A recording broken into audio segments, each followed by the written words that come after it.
Imagine waking up too loud, knocking on your front door, not a neighbor, not the mailman, but a sheriff. Standing there with cold eyes and a warrant in his hand. You blink, still in your pajamas, clutching your robe. Are you? He confirms. Your name, you're under arrest. Your heart drops. Your hands shake. And before you can even form a full sentence, you're in handcuffs. That was the beginning of the worst week of my life. 7 days in jail because of grass. Not weed. Not drugs. No. Brown grass. I wish I was making this up. I live in a suburban community, one of those tightly wound little neighborhoods with identical houses. Tidy mailboxes and a homeowners association that practically runs the place like it's a dictatorship in khaki. Shorts, I moved there for peace. I moved there because the area was quiet, clean, and close to work. And for the first year, it was fine. Not perfect, but manageable. That all changed when summer came and a brutal drought hit. Temperatures shot up to 100. Rain stopped showing up entirely. The local authorities issued water restrictions. No more watering lawns. It wasn't just a rule, it was necessary. Water became expensive. The soil cracked. The trees wilted. And so my grass turned brown. I didn't care. I was following the rules, and in the grand scheme of things, who gives a damn about grass? Well, apparently my HOA did. At first, it was just a note on my door, a politely worded, robotic-sounding letter warning me about my failure to maintain landscape standards. I rolled my eyes and figured it would blow over. Surely the HOA would understand we were under water restriction, right? Wrong. 2 weeks later, I got another letter. This time, less polite. Threatened fines and said I was in continued violation of community bylaws. I called the number listed. I calmly explained the drought situation, the local water rules, and how I wasn't the only one with a dry lawn. I didn't care. The man on the other end said, you should find alternatives. Paint your lawn, install artificial turf. This is about appearance. I was stunned. Paint my lawn? I hung up, furious, but also confused. My neighbor's grass was patchy. Another family down the street had literal dirt for a yard. But somehow, I was the one being singled out. A week passed, I received another notice.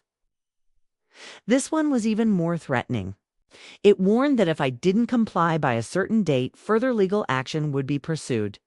I laughed when I read it. Legal action over grass. I ignored it. And that's when everything went from absurd to horrifying. It was a Tuesday morning. I was getting ready for work. Hair still wet from the shower, coffee half made. I wasn't even out of my pajamas. That's when the doorbell rang, followed by the knock. Hard. Not neighborly. It was the sheriff. A real armed officer. Standing on my porch with a paper in one hand in cuffs in the other. He asked for my name. I nodded. He read my rights. And then he cuffed me. I remember the cold metal on my wrists. I remember crying out, what did I do? He said, failure to comply with a municipal citation issued by your homeowners association. You're being taken in on a civil enforcement warrant. I couldn't believe it. I screamed. I begged. I thought I was being pranked, but no cameras. Jumped out. Just the cold sting of handcuffs and the eyes of my neighbors watching from behind blinds. I was shoved into the back of a police cruiser. My hands went numb. My thoughts raced. I had never even gotten a parking ticket. And now I was being thrown into the back of a cop car like a criminal. I was booked, fingerprinted, mugshot taken. No one explained anything beyond, you'll see the judge. And then I waited and waited and waited. I ended up stuck in a holding cell for over 12 hours before I was even placed in a proper facility.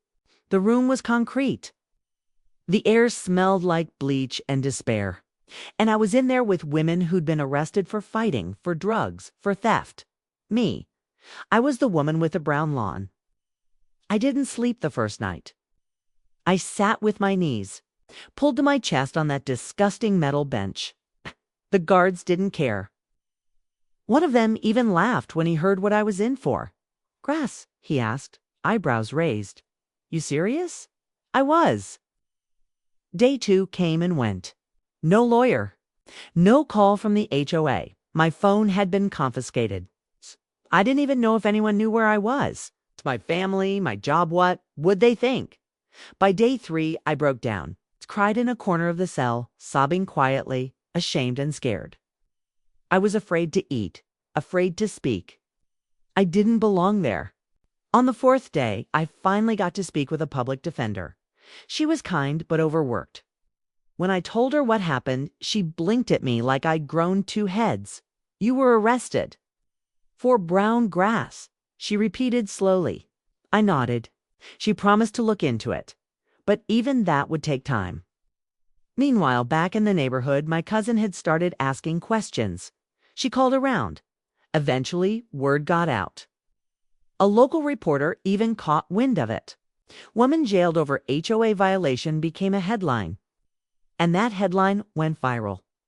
By day 5, the media frenzy had begun. A storm of questions hit the HOA board. The sheriff's department began receiving angry calls. People wanted to know how the hell someone could be jailed for a lawn. On day 6, a lawyer from a civil rights group contacted my family. They wanted to help. They said this was a gross abuse of power and they would file on my behalf the moment I was out. By day 7, I was released. No apology, no explanation, just a gruff, "You're free to go." I stepped outside into the sunlight and felt it warm my skin. I was grateful, but changed. I felt humiliated, exhausted, but also fueled. The next few weeks were a whirlwind. Interviews, statements, court filings. The HOA tried to backpedal. They claimed they followed procedure, that I'd ignored multiple warnings. But public opinion was not on their side. Who in their right mind thinks jail is a fair punishment for a brown lawn? My lawyer argued that the HOA had gone too far, that they had taken enforcement power into vigilante territory, that the arrest warrant had been obtained through shady channels leveraging municipal contacts. The judge agreed. The citation was dismissed.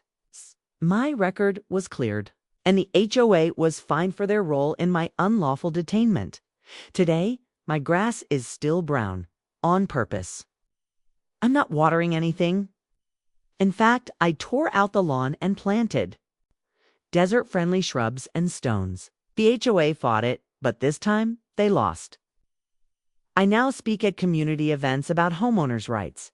I tell my story to anyone who will listen, because what happened to me shouldn't happen to anyone.